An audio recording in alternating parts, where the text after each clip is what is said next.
Autumn is setting in. Look at these beautiful colours behind me.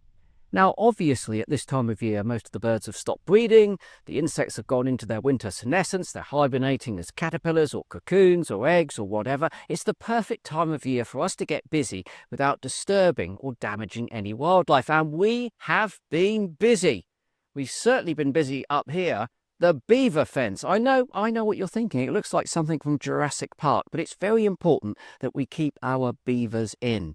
We want them to be comfortable. We want them to be happy. Eventually, of course, we want them to breed. But what's also important is that we have access to them. If there are any veterinary issues, we want to make sure that we're able to get to them as quickly as we possibly can. I know you think an enclosure probably means something, what, the size of a tennis court? Size of a football pitch? Not for our beavers. These are special beavers. This stretches for another kilometre down in that direction over there. This is a massive beaver paradise. The other thing that we've been doing in the open fields here is digging some scrapes. What's a scrape? Well, a scrape's a scrape, really. You just scrape the grass and some soil off the surface and you create a shallow pond.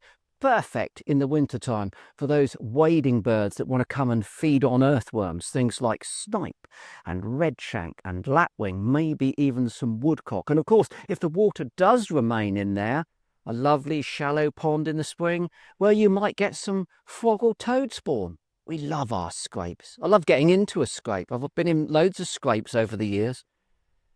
Not as muddy as these, but probably more trouble. So, we've cut some trees down, we've then trimmed them, carried them up to the top of this hill and put them into the ground. What on earth is that about? What it's about is offering an energetically economic asset to raptors. Break that one down. Basically, raptors, birds of prey and owls. What's the energetically optimizing aspect of that? Well, if they're flying around out in this field looking for the small mammals that they're hunting beneath it, they're spending a lot of energy flying.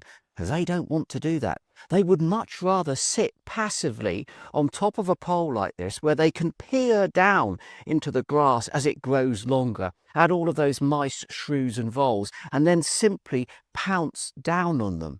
What we've done here is make some raptor poles where they can safely and happily forage for all of the small mammals which are going to flock into this field when the grass gets longer. Of course, it makes it easier for us to see them and census them. Because they're sat here in the open, rather than being hidden in the trees over there, looking miserable because they can't see the mice and the voles.